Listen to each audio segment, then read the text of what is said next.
Good morning students.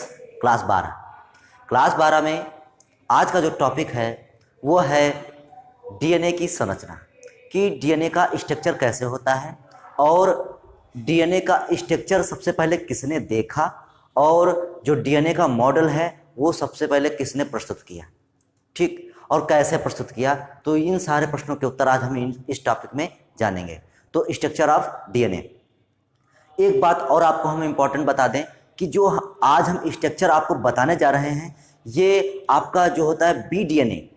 जैसे DNA कई प्रकार के होते हैं, ए डीएनए, बी डीएनए, सी डीएनए, डी डीएनए और जेड डीएनए। तो ये डीएनए कई प्रकार के होते हैं। तो उनमें से जो वाटसन और क्रिक ने जो मॉडल प्रस्तुत किया था वो बी डीएनए प्रस्तुत किया था, ठीक। तो हम आज आपको बी डीएनए का ही स्ट्रक्चर बताएंगे और संसार में मोस्टली जितने भी जीवधारी हैं सब में बी डीएनए ही पाया जाता है, ठीक। ये क्वेश्चन आपके कंपटीशन में आ भी चुका है कि सब संसार के सबसे ज़्यादा जो है जीवों में कौन सा डीएनए पाया जाता है, तो बी डीएनए सबसे ज़्यादा पाया जाता है, ठीक। तो चलिए शुरू करते हैं स्ट्रक्चर ऑफ बी डीएनए, ठीक।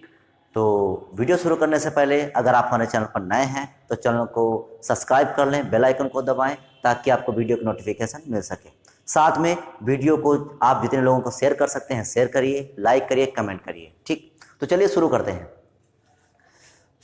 देखते हैं रोसेलिड एक वैज्ञानिक है, कौन कौन से, रोसेलिड, फ्रैंकलिन और विल्किंस, तीन वैज्ञानिक, रोसेलिड, फ्रैंकलिन और विल्किंस ने सन 1951 1951 में एक्सरे डिफ्रैक्शन, ठीक। इंग्लिश में से क्या करें, विवर्तन को क्या बोलेंगे, डिफ्रैक्शन बोलेंगे, ठीक। तो एक्सरे विवर्तन फोटोग्राफों की सहायता से डीएनए की दोहरी कुंडली संरचना, इंग्लिश में से क्या बोलेंगे, डबल हेलिकल स्ट्रक्चर का पता लगाया। मोस्ट इंपॉर्टेंट, सबसे पहले ये किसने पता लगाया कि जो डीएनए होता है वो डीएनए डबल स्टैंडर्ड होता है, ठीक। तो डबल स्टैंडर्ड अर्थात जो डीएनए होता है वो डबल हेलिकल स्ट्रक्चर होती है, ये सबसे पहले किसने पता लगाया, तो रोसेलिड, फ्रैंकलिन और विल्किंस ने 1951 में एक्सरे विवर्तन की सहायता से, ठीक, ये पता लगाया कि जो डीएनए होता है वो दोहरी कुंडली संरचना का होता है। मतलब डीएनए में जो होता है वो डबल हेलिकल स्ट्रक्चर होता है। कैसा होता है, डबल हेलिकल स्ट्रक्चर होता है। ये सबसे पहले किसने पता लगाया, तो ये तीनों वैज्ञानिकों ने लगाया। लेकिन फिर आगे क्या हुआ, सन 1953 में वाटसन एवं क्रिक ने डीएनए की संरचना का एक त्रिविमीय मॉडल प्रस्तुत किया है। इसको बोलते हैं 3 डायमेंशनल, अर्थात शॉर्ट में क्या बोलेंगे 3D। तो वाटसन और क्रिक ने 1953 में डीएनए की संरचना, जो डीएनए डबल हेलिकल स्ट्रक्चर होता है, तो उसका मॉडल बनाया, ठीक। उसका एक मॉडल बनाया, किसने बनाया, वाटसन और क्रिक ने बनाया। और वो मॉडल कैसा था, 3D था, अर्थात 3 डायमेंशनल था, मॉडल प्रस्तुत किया।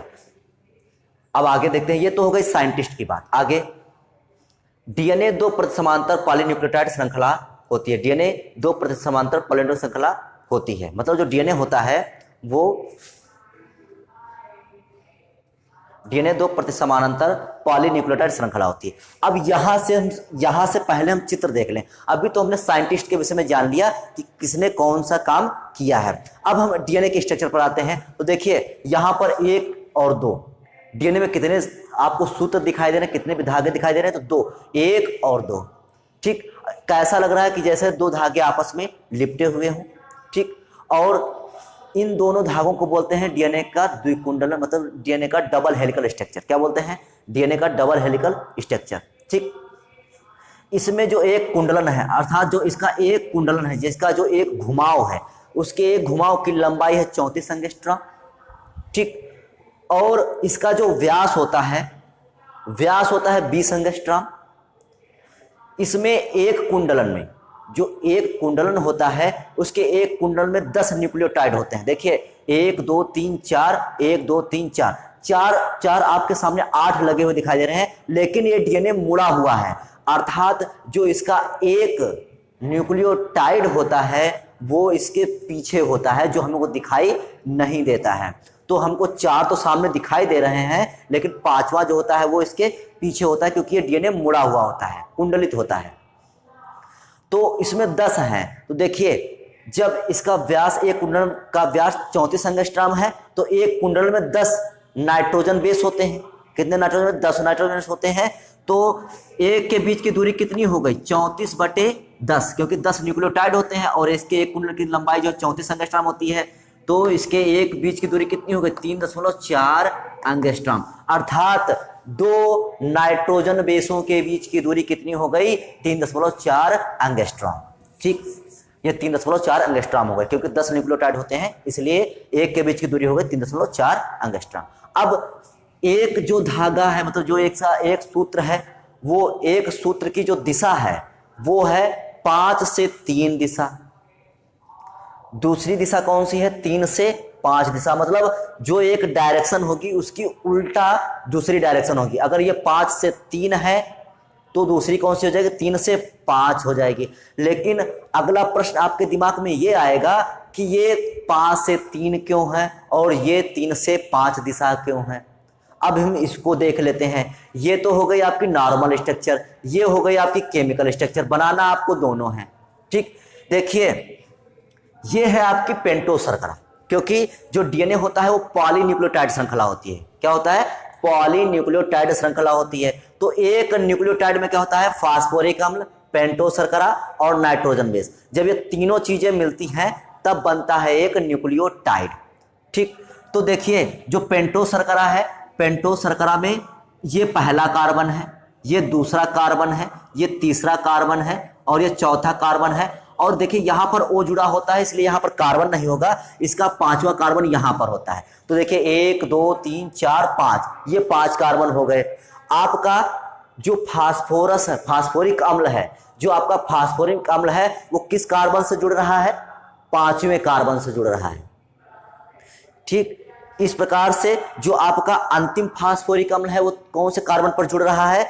तीसरे कार्बन पर जुड़ रहा है। तो देखिए, पहला कार्बन किस पर, जो पहला फास्फोरिक अम्ल है वो किस पर जुड़ रहा है? 5वें कार्बन पर। जो अंतिम फास्फोरिक अम्ल है वो किस पर जुड़ रहा है? तीसरे कार्बन पर। तो इसकी दिशा क्या हो गई? 5 से 3 हो गई। ठीक, इसीलिए इसको दिशा कह दिया 5 से 3, क्योंकि जो इसका फास्फोरिक अम्ल है वो 5वें कार्बन पर जुड़ रहा है और जिसका अंतिम फास्फोरिक अम्ल है वो तीसरे कार्बन पर जुड़ रहा है, इसलिए इसकी दिशा कैसी हो गई? 5 से 3 हो गई। अब इसको देखते हैं। देखिए, यहां पर 1 2 3 4 और ये 5वां कार्बन। तो देखिए, हमारा पहला फास्फोरिक अम्ल कौन से कार्बन पर जुड़ा है? तीसरे कार्बन पर जुड़ा हुआ है। जो अंतिम फास्फोरिक अम्ल है वो किस पर जुड़ा हुआ है? 5वें कार्बन पर जुड़ा हुआ है। तो इसकी डायरेक्शन कैसी हो जाएगी? 3 से 5 हो जाएगी। अब आपको पता चल गया कि इसकी डायरेक्शन 3 से 5 क्यों है और उसकी डायरेक्शन 5 से 3 क्यों है। अब दूसरा बात, इसमें जो नाइट्रोजन बेस जुड़े होते हैं, वो नाइट्रोजन बेस जो जुड़े होते हैं वो पेंटोस शर्करा के पहले कार्बन पर जुड़े होते हैं। देखिए, ये पहला कार्बन और ये पहला कार्बन। ये अब देखिए, अगर हम इसको सीधा बनाते तो यहां पर पहला कार्बन कहां लाते? पहला कार्बन तो उधर होता। ठीक, इसीलिए एक स्ट्रक्चर को पहला, क्योंकि दूसरी दिशा उल्टा है ना। देखिए, ये दिशा 5 से 3 है तो इसका उल्टा है ना 3 से 5, तो ये हमेशा उल्टा सब कुछ जुड़ा हुआ है इसमें। ठीक, तो यहां पर देखिए पहला कार्बन और यहां पर भी पहला कार्बन, तो हमारा नाइट्रोजन बेस पहले कार्बन पर जुड़ गया। ठीक, यहां पर भी पहला तो यहां पर पहले, मतलब पेंटोस शर्करा के पहले कार्बन पर नाइट्रोजन बेस जुड़ेगा। तो हमने ये जान लिया कि इसका एक कुंडल की लंबाई कितना है, ये जान लिया इसका व्यास कितना है, 2 नाइट्रोजन बेस के बीच की दूरी कितनी है, इसकी दिशा 5 से 3 है और दूसरे की दिशा 3 से 5 है। हमने यहां पर जान लिया कि पेंटोस शर्करा में कार्बन कहां पे है? 5वें कार्बन पर जुड़ा है और लास्ट वाला तीसरे कार्बन पर जुड़ा है, तो दिशा 5 से 3 हो गई। पहला अगर 3 पर जुड़ा है, दूसरा 5 पर जुड़ा है, तो दिशा हो गई 3 से 5। तो हमने ये जान लिया कि इसकी दिशा 3 से 5 और 5 से 3 क्यों है। और हमने ये भी जाना कि यहाँ पर नाइट्रोजन बेस हमको कहाँ पर जोड़ने हैं, तो जहाँ पर पहला कार्बन है वहाँ पर नाइट्रोजन बेस हम जोड़ देंगे। ठीक, तो बस यहीं पर ये लिखा हुआ है, बस यही सब यहाँ पर लिखा हुआ है। अगर आप इसको देख लेंगे, स्ट्रक्चर देख लिया, तो समझ लिया आपका यह सब लिख लिया। देखिए, डीएनए 2 प्रतिसमानांतर पॉलीन्यूक्लियोटाइड श्रृंखला होती है। जैसा कि हम देख रहे हैं, डीएनए 2 प्रतिसमानांतर समानांतर मतलब कैसी है, एक दूसरे के पैरेलल, एंटी पैरेलल, ठीक। दो प्रति समानांतर मतलब एंटी पैरेलल। तो डीएनए दो प्रति समानांतर पॉलीन्यूक्लियोटाइड श्रृंखला होती है। देखिए दोनों श्रृंखलाएं आपस में एक साथ चल रही हैं लेकिन उल्टा दिशा में, ठीक। श्रृंखला होती है, एक पॉलीन्यूक्लियोटाइड श्रृंखला में शर्करा के कार्बन की दिशा, एक पॉलीन्यूक्लियोटाइड श्रृंखला में कार्बन की दिशा 5 से 3 दिशा, ठीक, ये लिखा हुआ है, तथा दूसरे की 3 से 5 दिशा होती है, लिख गया हमारा। अब आगे देखते हैं, शर्करा के प्रथम कार्बन से नाइट्रोजन बेस जुड़ता है। शर्करा के कौन कार्बन से, प्रथम कार्बन से क्या जुड़ता है, नाइट्रोजन बेस अर्थात नाइट्रोजन क्षारक जुड़ते हैं। कार्बन का प्रथम कार्बन, शर्करा का कौन सा कार्बन, प्रथम कार्बन। देखिए दोनों का प्रथम कार्बन क्या जुड़ा हुआ है, नाइट्रोजन बेस जुड़ा हुआ है। वही हमने यहाँ पर लिखा, शर्करा के प्रथम कार्बन से नाइट्रोजन बेस जुड़ा होता है। अब आगे देते हैं, इस कार्बन से प्यूरीन अपने नवे स्थान से, देखिए अगर प्यूरीन है, अगर प्यूरीन नाइट्रोजन बेस है तो वो नवे स्थान से जुड़ेगा, क्योंकि जो प्यूरीन होता है उसमें 9 परमाणु होते हैं, ठीक, और जो पिरिमिडीन होता है उसमें 6 परमाणु होते हैं, ठीक। तो जो प्यूरीन है, जो प्यूरीन नाइट्रोजन बेस होते हैं वो अपने नवे स्थान से जुड़ेंगे।